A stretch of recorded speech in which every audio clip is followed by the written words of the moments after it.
Alhamdulillah. Alhamdulillahilladzi ja'ala ad-dina ribatan matinan baina qulubil mu'minin wa amana min fazi yaumiddin yawma la tamliku nafsun li nafsin syai'an wal amru yawma idzin lillah. Asyhadu an la ilaha illallah wahdahu la syarika lah wa asyhadu anna sayyidina Muhammadan abduhu rasuluh la nabiyya ba'dah. اللهم صل وسلم وبارك على سيدنا مولانا محمد وعلى آله وأصحابه أجمعين وسلم تسليما كثيرا. أما بعد فيا أيها المسلمون رحمكم الله أوصيكم ونفسي بتقوى الله فقد فاز المتقون. قال الله تعالى في القرآن الكريم وهو أصدق القائلين أعوذ بالله من الشيطان الرجيم بسم الله الرحمن الرحيم إن الله مع الذين اتقوا والذين هم محسنون. Sadaqallahul azim.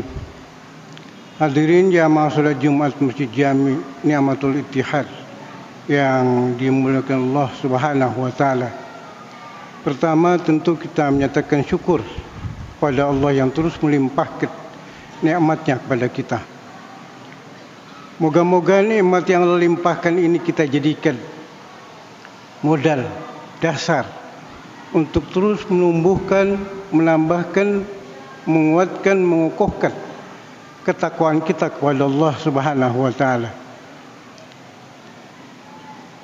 Yang kedua, hadirin sekalian, menumbuhkan rasa cinta kepada Rasul sallallahu alaihi wasallam yang Allah terus melimpahkan rahmatnya, selawatnya, salamnya kepada baginda Rasul, kepada keluarganya, sahabatnya, tabi'in, dan semoga kepada kita semuanya.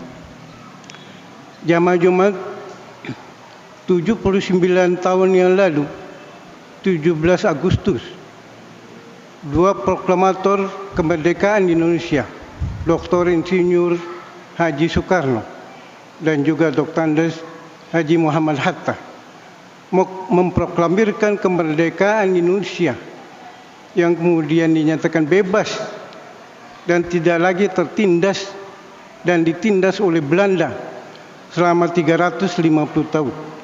Kemudian belakangan Jepang 3,5 tahun. Jadi dengan penyataan kemerdekaan 17 Agustus pada 79 tahun yang lalu, Indonesia merdeka hadirin sekalian. Dalam makna bahwa Indonesia tidak lagi dijajah, tidak lagi dikuasai, tidak lagi dikendalikan, tidak lagi diatur oleh penjajah-penjajah. Indonesia negara besar, masyarakat Indonesia yang mayoritas Muslim memiliki kemauan yang besar mengatur negeri dan negaranya dengan rahmat Allah Subhanahu wa taala. Dalam makna lain hadirin sekalian, kemerdekaan ini bukan kebebasan, bukan keleluasaan kita untuk mengatur negara kita semau kita. Sebab kata Rasul, waktu beliau dengan para sahabat selesai perang Badar Kubra, raja'na min jihadil asghar ila jihadil akbar. Qalu wa ma hiya ya Rasul? Al jihadul akbar. Qala Rasulullah sallallahu alaihi wasallam, al jihadun nafsi. Kata Rasul kepada sahabat yang baru pulang perang Badar Kubra 17 Ramadan, kita baru selesai pulang dari perang kecil sekali, asghar, soghir asghar, perang yang sangat kecil. Sahabat heran, perang yang kecil yang mana itu? Perang Badar Kubra oleh Rasul disebut asghar, menuju kepada peperangan yang sangat besar, ilal jihadil akbar. Kita menuju kepada peperangan yang besar, sangat besar. Sahabat tanya, ya Rasul, perang yang sangat besar itu perang apa itu? Jihadun nafsi, berperang melawan hawa nafsu hadirin sekalian. Nafsu apa? Hadirin sekalian, yang Rasul khawatirkan kemauan orang untuk kepada kedudukan, keinginan orang kepada kekayaan, dan kemungkinan yang ketiga kepada perempuan. Ada ta. Tahta, harta, wanita. Itu yang Rasul khawatirkan, hadirin sekalian. Terjadi ketidakseimbangan hidup. Inginnya stabil, makmur, sejahtera, tapi yang terjadi kegelisahan, kemiskinan, kesusahan. Karena sebab itu tiga, hadirin sekalian. Oleh karena itu Rasul berpesan, hidup ini bukan cuma sementara. Dia menjurus kepada kehidupan yang abadi. Masuk kubur, akhirat, mahsyar, pengadilan Allah, timbangan amal, jalan dari syirat ke neraka, apakah surga. Itu tujuan hidup, hadirin sekalian. Ya. Itu sebabnya Rasul menyatakan, orang beragama, disebut orang beragama itu mesti ada 3 rukun agama. Pertama iman, yang kedua Islam, yang ketiga ihsan. Disebut oleh Rasul kepada para sahabat, itu rukun agama. Orang beragama mesti punya 3 landasan pokok: keimanan, keislaman, keihsanan. Ya. Kalau iman saja dikhawatirkan oleh Rasul dalam hadis riwayat Umar bin Khattab, dikhawatirkan di akhir zaman ini, sayati zamanu min umali yusbihu mu'minan wa yumsi kafiran wa yumsi mu'minan wa yusbihu kafiran yabi'u dinahum bi'aradin minad dunya. Akan datang suatu masa terjadi banyak orang yang pagi masih mukmin, sore sudah kafir. Sore masih mukmin, pagi sudah kafir. Sahabat tanya, kenapa tuh? Ya Rasul, mereka menjual agamanya dengan harta yang sedikit dari dunia.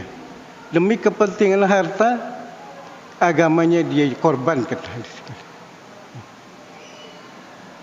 Itu sebabnya kalau landasan agama iman saja, kata Imam Ghazali, iman itu naik turun, pasang surut, berubah-ubah. Qad laqitu aktsara min alfi ulama famakhtalafu annal iman yazid wa yanqus. Aku sudah ketemu ulama ngaji lebih dari 1000 ulama. Ternyata 1000 ulama guru-guruku itu tidak ada yang beda pendapat. Annal iman yazid wa yanqus. Iman itu kadang bertambah, kadang berkurang. Naik turun, pasang surut di sekeliling. Kemudian pembuktiannya dengan keislaman. Kalau imannya bagus, keislamannya bagus. Islam itu unsur ibadah. Salatnya, zakatnya, hajinya, puasanya, akhlaknya, itu di Islam, hadirin sekalian. Ya. Sehingga melihat seseorang itu Islamnya bagus apa enggak tergantung kepada imannya. Kalau imannya bagus, Islamnya bagus. Kalau imannya enggak baik, Islamnya juga enggak baik. Oleh karena itu perlu rukun yang ketiga, ihsan. Kata Rasul, rukun agama yang ketiga ihsan. Malaikat Jibril alaihi salam tanya kepada Rasul, "Ma huwal ihsan?" Ya Rasul, apa itu ihsan? Rukun agama yang ketiga. Anta'budallaha ka'annaka tarahu wa illam takun tarahu wa innahu yaraka. Hendaknya kau beribadah kepada Allah seolah-olah kau bisa melihat Allah, dan atau merasa dilihati oleh Allah. Kalau belum bisa merasa melihat Allah, merasa dilihati oleh Allah, diperhatikan oleh Allah, diamati oleh Allah, diawasi oleh Allah. Makom pertama disebut makom musyahadah, orang yang sudah bisa melihat kebesaran Allah. Makom yang kedua disebut makom muraqabah, orang-orang yang merasa diawasi oleh Allah. Sehingga rukun agama yang ketiga ini, hadirin sekalian, ihsan. Membuat orang semakin baik akhlaknya, semakin baik ibadahnya, semakin baik kerjaannya, semakin baik cara mencari rezekinya, semakin baik dia berusaha mendapatkan uangnya, hadirin. Karena dia merasa melihat Allah dan atau merasa dilihati oleh Allah. Kalau ihsan tidak ada, hadirin sekalian, terjadi banyak ketidakbaikan, korupsi, penipuan,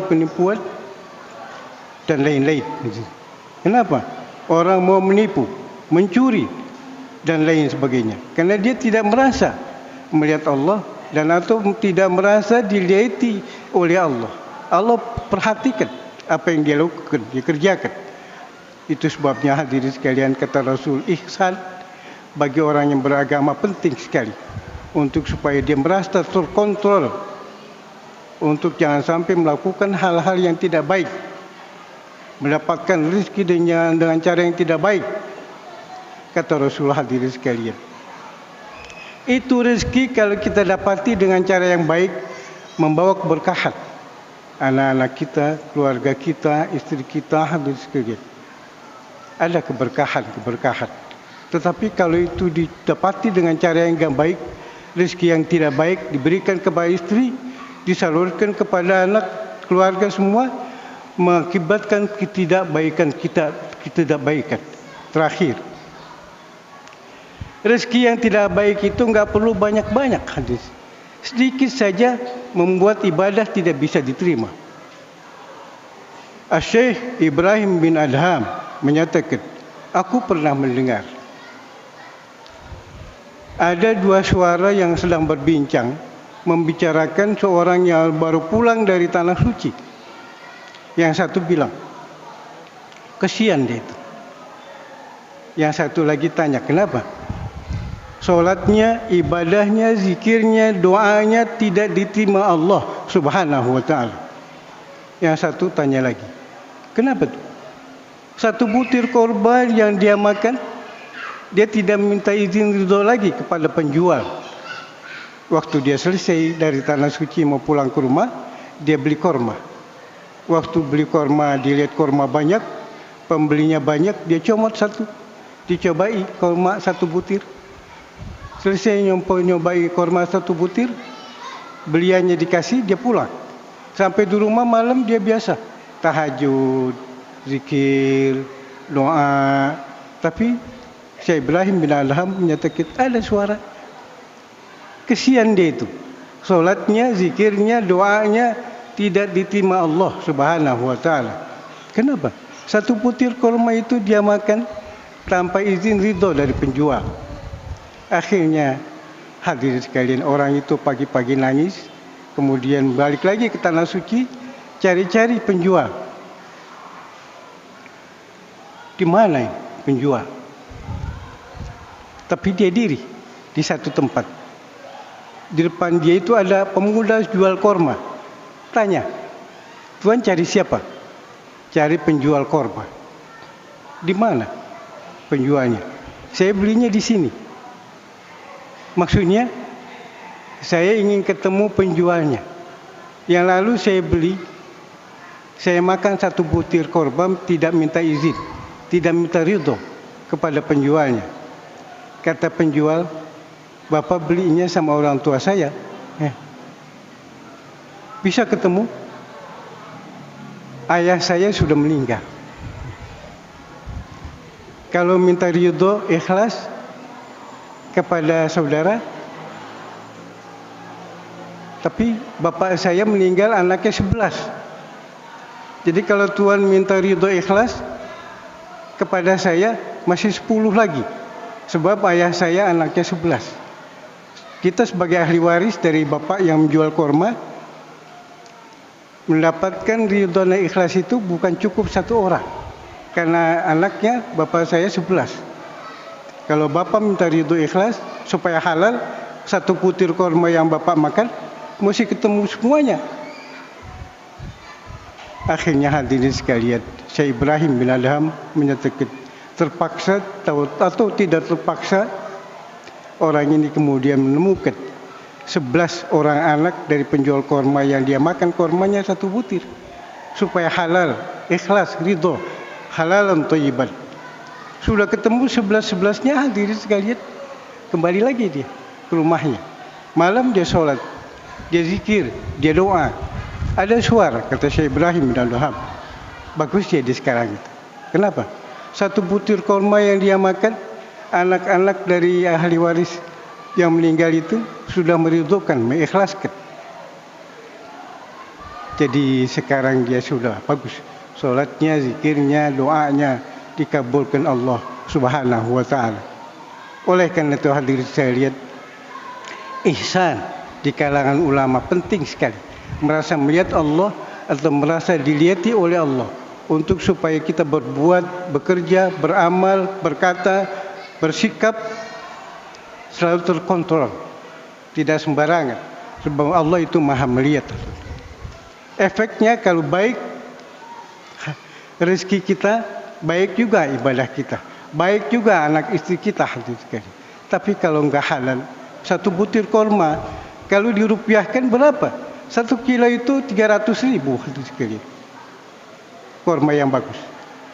Kalau 1 kilo itu 300 butir, berarti 1 butir itu 1 rupiah, 1.000. Ya. 1.000 kalau masuk ke dalam badan tidak halal, sholat enggak diterima, zikir enggak diterima, doa tidak diterima. Itu sebabnya Rasulnya nyatakan ihsan penting dalam tuntunan orang beragama. Bukan cuma iman saja, Islam saja, tapi mesti ada ihsan. Antamudallah ka'annaka tarahu fa illam takun tarahu fa innahu yaraka. Aqulu qawli hadza wa astaghfirullahal azim li wa lakum wa li walidayya wa likum lil mu'minin wal mu'minat wal muslimin wal muslimat fastaghfiruhu innahu huwal ghafurur rahim.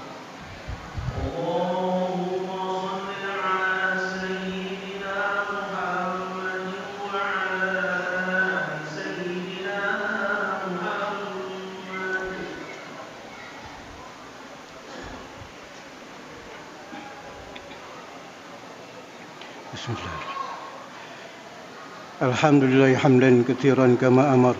Asyhadu an la ilaha illallah wahdahu la syarika lah, irghaman liman jahada wa kafar. Wa asyhadu anna sayyidina Muhammadan abdur rasuluh, sayyidul khalaiq wal bashar. Allahumma salli wa sallim wa barik ala sayyidina Muhammad wa ala alihi wa ashabihi wa sallama tasliman katsira. Amma ba'd, fa ya ayyuhal muslimun rahimakumullah, ittaqullaha haqqa tuqatih wa la tamutunna illa wa antum muslimun. Qala Allah ta'ala mukhbiran wa amira, inna Allaha wa malaikatahu yusalluna 'alan nabi ya ayyuhalladzina amanu sallu 'alaihi wa sallimu taslima. Allahumma salli wa sallim wa barik ala sayyidina Muhammad wa ala alihi wa ashabihi ajma'in ولا التابعين وتابع التابعين وتابعيهم بإحسان إلى يوم الدين وارض عنا معهم برحمتك يا أرحم الراحمين. اللهم اغفر للمؤمنين والمؤمنات والمسلمين والمسلمات الأحياء منهم والأموات إنك سميع قريب مجيب الدعوات يا قاضي الحاجات. اللهم انصر من نصر الدين واخذل من خذل المسلمين. ربنا لا تزغ قلوبنا بعد إذ هديتنا وهب لنا من لدنك رحمة إنك أنت الوهاب. ربنا آتنا من لدنك رحمة وهيئ لنا من أمرنا رشدا. اللهم ربنا آتنا في الدنيا حسنة وفي الآخرة حسنة وقنا عذاب النار. عباد الله، إن الله يأمركم بالعدل والإحسان وإيتاء ذي القربى وينهى عن الفحشاء والمنكر والبغي يعظكم لعلكم تذكرون. واذكروا الله العظيم يذكركم واشكروه على نعمه